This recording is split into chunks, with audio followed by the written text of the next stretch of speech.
I founded Birthday Direct first as an 3x6 cart in Regency Square Mall. I was going to UNA studying interior design and decided I'd want to make some money over the Christmas time. I had a credit card with a $5,000 limit, and I filled it up with candles and sold candles and sold candles and sold candles till I cleared $18,000. So I took that $18,000 and opened a little small party store. I didn't have enough money to open a whole party store, so I kind of just wanted to focus in on first birthdays and baby showers. So that's what I did, and I did pretty good at first. My son, he was 16, and you should always hire your 16-year-old son because he knows everything. He told me that I needed a website, and this was like 20 years ago, and I'm like, what's a website? And he's like, oh, you get online, dial up, AOL. I was like, okay, I'll get a website. So I called the guy at Highway, because back then, Highway was it here. And he says, well, you need a name for your website. And, there was all kinds of names available back then. So I got Birthday Direct. So my company became Birthday Direct. So my first website, I just had a phone number on it. It said, if you need party supplies, we have Mickey Mouse, we have Tarzan. I think back then it was Butt Ugly Martians, which, okay. So anyway, had my phone number, and every darn the phone didn't ring. And it was like, hello, I'm in California, I want to buy party supplies. And I was like, really? And so I'm like, well, I have this, I have plates, you need plates? Yeah, you need cups? Yeah. So I took the credit card over the phone. Then my son comes up to me and he says, you need a shopping cart, Mom. And I was like, what's a shopping cart? So back then a shopping cart was Java. It was very clunky. No encryption whatsoever. I believe the credit cards were emailed to you. If you only knew innocence back then. But before too long, the internet became the majority of my business. And I went from 900 square feet to 3,000 square feet. Made some mistakes along the way. Decided to have 2 stores, then 3 stores, then 4 stores, then 5 stores. But I realized that most of my profit was coming from the internet. It was cash forward, which is a philosophy that I've always followed, which means they pay for the order before I ship it. So I come to the realization that, most of my profit was coming from the internet, not the stores, and the majority of my headaches was coming from the stores. I also decided to open a bakery. Big mistake. Learned how to bake and decorate cakes really well when I fired my baker 2 days before Christmas. So the bakery thing was a mistake. Again, not enough of a return on investment. So as the orders started picking up, we were cannibalizing our inventory in our stores just to keep up with the flow. And so we finally decided just to close the stores and to keep just one as kind of a, showroom, and go from there. I started with kind of a lot of enthusiasm and a lot of innocence. I learned over the years, it would be nice to be able to just go through with enthusiasm and innocence. I don't know how the company became so large. Now at the level that I'm at, it's more of a chess game. There is a lot of strategy, but I've had 20 years to adapt to that. So I've learned to become very influential in my industry. I'm now on the creative boards of all of my competitors, which means that they fly me in and show me their next year's lines, which really helps when I design my own lines, which is pretty cool. But it took a lot of years for me to get the respect, you know. One of the things about my industry, I think that a lot of people, as they get older, you know, because I've been in it now for 20 years, been online for almost 20 years. When we go to internet conferences, they, you know, come up to me and they're like, oh, you're an early adapter. Let me shake your hand. And I'm like, that makes me old, you know. But curiosity, you know, in order to not age out of my business, because the party supply business, it's all about what the kids are watching on TV. What's the last movie? What are they into? You know, are they into roller skating, or are they into skateboarding? You know, it's all about pop culture. And I've seen a lot of my competitors, kind of their CEOs sort of age out of the business to where they're lacking that zeal, they're lacking that youthful spirit. They're unable to put their thumb, you know, on the pulse of the young ones. So I try to stay a kid. You know, I go to all the kiddie movies, and I read all the kiddie magazines and flip through all the kiddie shows. And one of the most important thing, I think, is to surround yourself with cool kids. You know, so I have a second company that I co-own with several of my officers from Birthday Direct, which is our creative arm. And that's where we have our designers that design our party patterns. We have our writers that write for the internet. They write for not only the conversion from the public, but for SEO, search engine optimization. Photographers, you know, all of those things is in our creative arm. And we fill the creative arm with cool kids, you know, smart people, people who know what's cool and what's not cool. And so we're able to adapt quickly. You know, if they say, Doctor Who is the thing, or this week it was ostriches. And I'm like, what? And they're like, ostriches, they're you know, they're on Pinterest and they're on Etsy and they're cool. And I'm like, okay, give me something ostriches, you know. So it's all a matter of, in my industry, being very curious, being very alert, watching what's going on around you. Believe it or not, Taylor Swift has a huge effect on the party industry. Her video that came out, you know, where she's the superhero and she's fighting with all those other superheroes, we decided to make a pattern called Supergirl. And it went to print, and we will be receiving it soon, based on that whole girl power movement. Her newest video, Wildest Dreams, is set in the 40s. That's the age of glamour, movie goddesses, and so forth. We're doing really well with 20s for proms, so 40s. You know, so it's all a matter of keeping your thumb on the pulse of what's going on. That's how you keep relevant in my industry.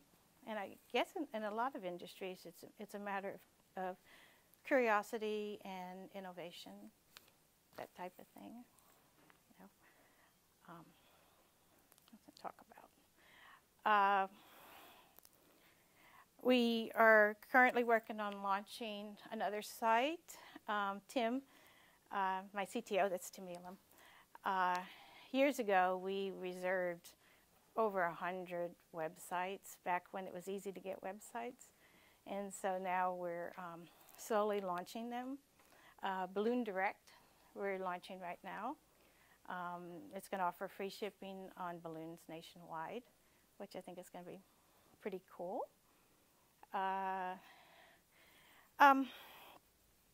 The way that I began to become relevant in my industry was several years ago. I was touring Hallmark's production facility right outside of Kansas City. It's like next to this big prison, Lebanon or something like that. Anyway, they were like, oh, we got this pattern, this license that we signed up. I think we're just doing cards in it. And, you know, is there any traction, any interest in it? And I said, well, what's the license? And they said, Twilight. I'm like, I'll take your whole run if you'll run it for me. And they're like, really, Twilight? She said, our people say it's really trending to an older demographic than typical party. And I'm like, well, maybe so, but I'll take the whole run. And they're like, well, you know how it works. We're going to have to offer it to Walmart and offer it to Target and offer it to Party City. I'm like, I know. I said, well, you do me a favor, don't tell them that I'm interested in it. And so anyway, they come back and they said, well, everybody else passed. I said, okay, I'll take Twilight. Twilight was ginormous. We were so tired. We had to fill orders and fill orders. Walmart had taken a keepsake cup from Twilight. And so Thomas, my general manager, would call Walmart's office, their line, and find out how many keepsake cups they had every day. And we'd buy them. So we had an exclusive on Twilight, so it was pretty cool for 3 months. Hallmark called me about 30 days later, and after, you know, it hit, the movie hit, and everything was crazy, and they're like, Walmart wants it. And I'm like, well, you give me 90 days exclusive. And they're like, you're right, you're right. So about 3 years ago, Hallmark, again, come up to me, and they're like, we got this pattern, we're just really thinking cards, and it's this, we just don't know what to do with it. It's got these grizzly old men. They got these long beards, and it's from Louisiana. I said, well, what's it called? I said, Duck Dynasty. I said, we'll take it. We'll take the whole run. And they're like, really? And I'm like, yeah, really, we'll take the whole run. They said, well, you know what we're going to have to do? We're going to have to call Walmart. We're going to have to call. Anyway, they all passed on Duck Dynasty, too. Yeah. Yeah. So we rode the duck for a long time. It was pretty cool. But, yeah, I just being observant. And, you know, these guys up in New York or, you know, Pennsylvania, whatever, they just don't have their, you know, John Deere's and other, you know. Harry Potter. We have exclusive Harry Potter. We've done really well with that. And I didn't realize it's the biggest draw at Universal Studios was Harry Potter, you know. Yeah, so it's just a matter of paying attention to the culture around you. You know, like Taylor Swift, just what moves, you know, what's moving the industry.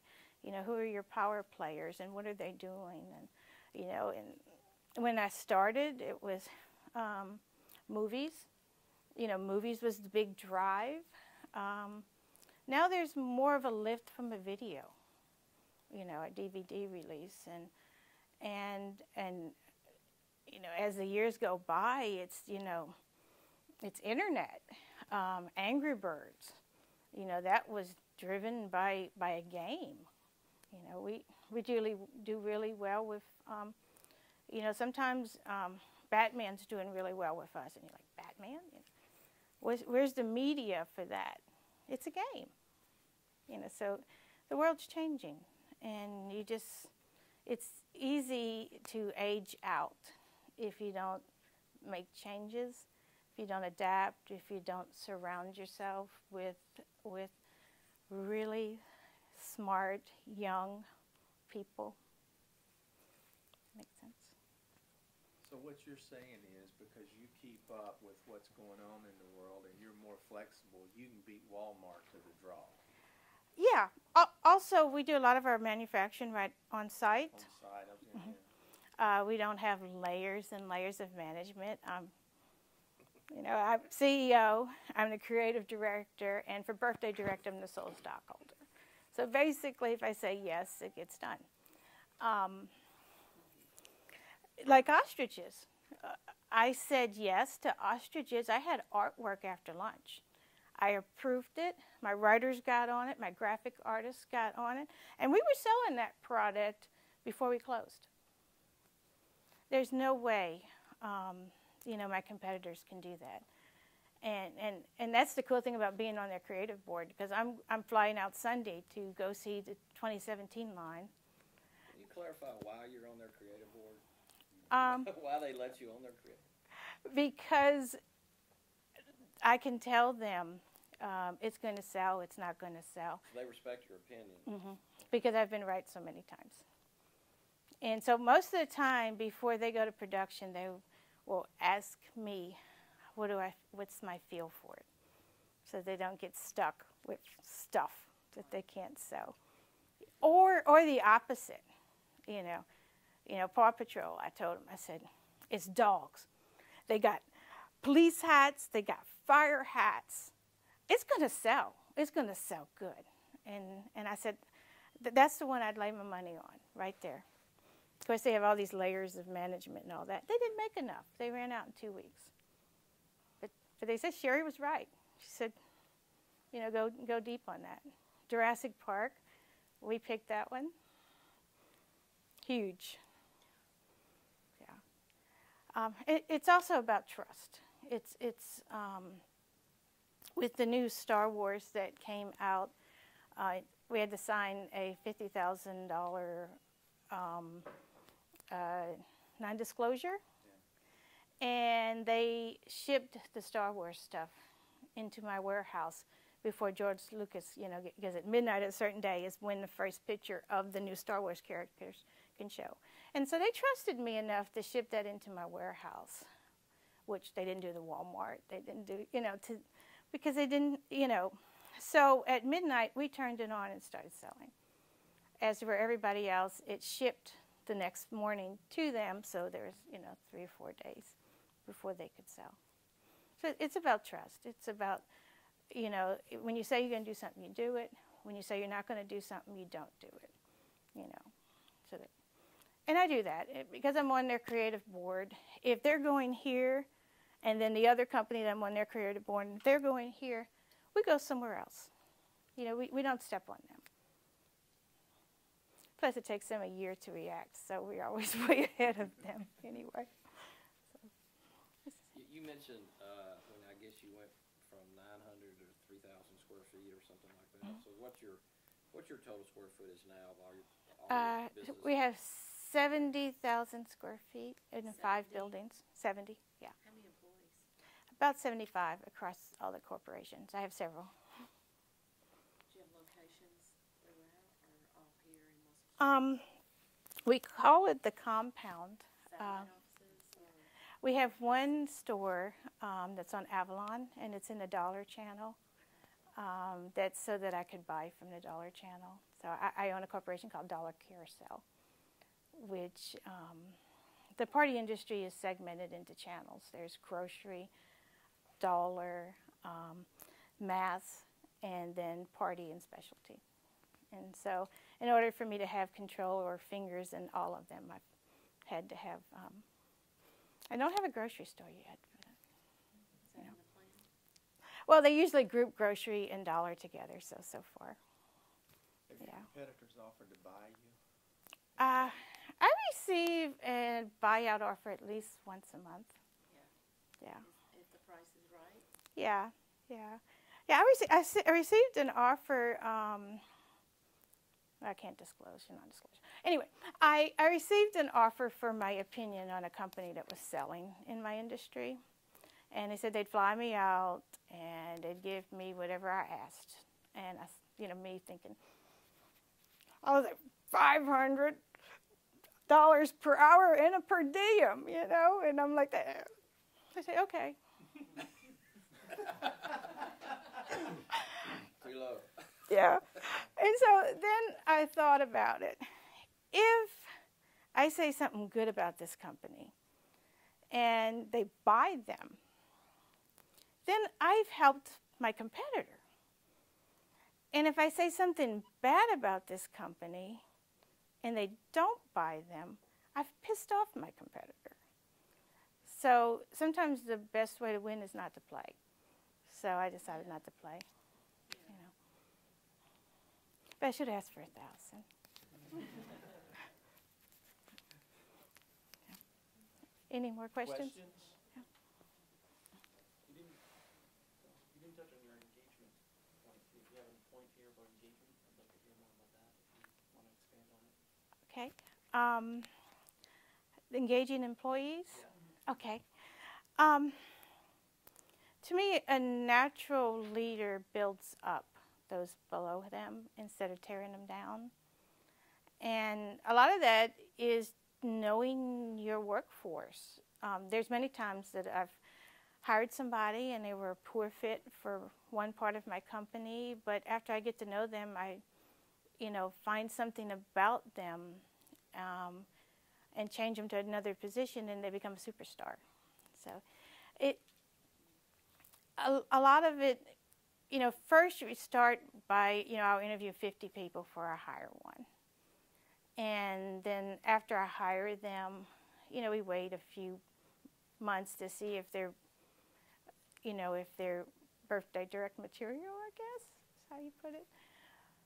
But most of the time they are, because we're very careful about who we hire. We have very low turnaround, and I always try to say things in a positive way. Instead of "you're not doing this right," I say it might be more productive if we did it this way. So it's, and when they're doing something good, I come out there and say, "Cool," or if we have 2,500 orders, and with the crew that we brought in that day, we can only handle 1,100. I go out there and I actually do some of the work myself. It accomplishes two things. It lets them know that, I'm willing to jump in the trenches with them, and also our production rate climbs significantly when I'm on the floor. So.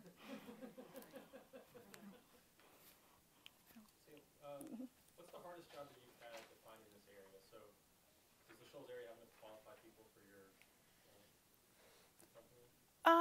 Yeah, I use the pool at UNA for most of my people.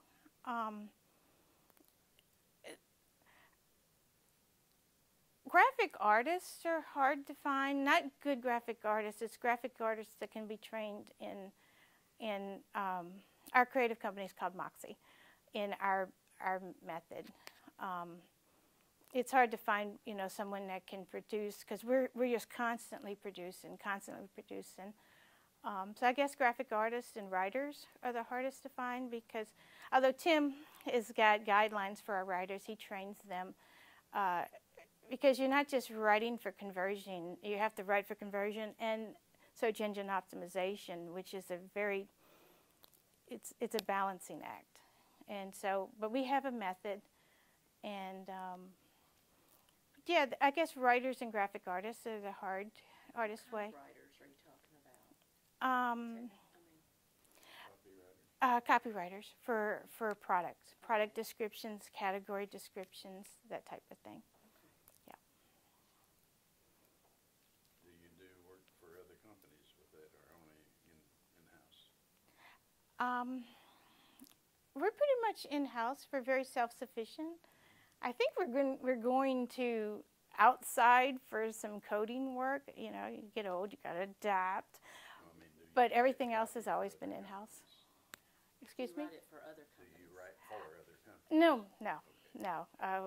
In fact, we're always overwhelmed, because if we weren't overwhelmed, we wouldn't be a normal day for us.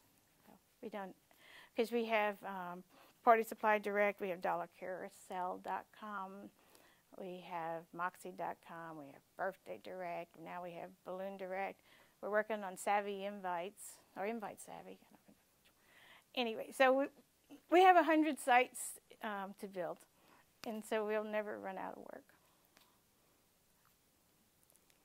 So your management structure, obviously with you growing, you've had to change that over the years. Your CEO, Well, do you have a CFO or do you have CPAs or like management? well, my company's pretty much a monarchy as opposed to yeah. I do have a general manager who's my chief marketing manager, also chief marketing officer. My chief technology officer is Tim. My daughter has a master's in business accounting, and she manages all the money. Perfect. UNA. All of them UNA, yes, So yes. that's perfect. My CMO is a master's UNA business, Dr. Boer. My daughter's master's from UNA, Tim's UNA. Sounds like you have a good team. We do, and that's pretty much it. There's the four of us, but it's definitely a monarchy. I make the decisions. What do you like best? Yes, matriarchy. Yes. Any other questions? Okay. About advertisements. So what's your best source of advertising online? Uh, What's the percentage of what you're actually spending on advertisement? We have a ginormous Google campaign. Google, of course, brings most of it.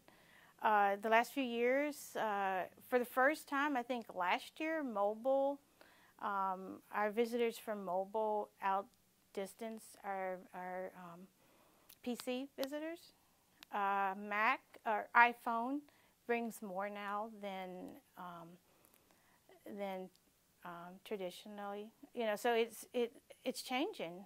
We were just part of a pilot program with Google. Was it 6 companies they chose?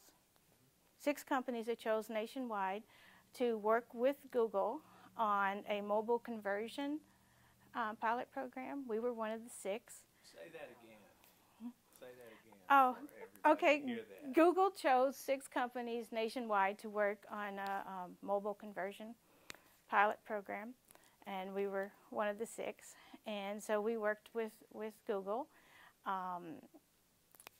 One of the reasons they chose us was because we were a monarchy. I mean, basically, I could talk to, and Tim can talk to the Google people, and they can say, how about we try this? And I'll say no or yes, but not, we need to go to board, you know. Also, we're in-house. Tim writes the code. In fact, I think we surpassed the other 5 as far as being able to input the changes that we needed. Yeah, it was a great program. It really brought our mobile conversion up. The new logo was part of that meeting with Google. They're the Google people. We showed them 6, and they were like, "Oh, we like that one," you know. So it's like, well, if Google likes it, okay. You know. And you agreed with them? Yeah, of course.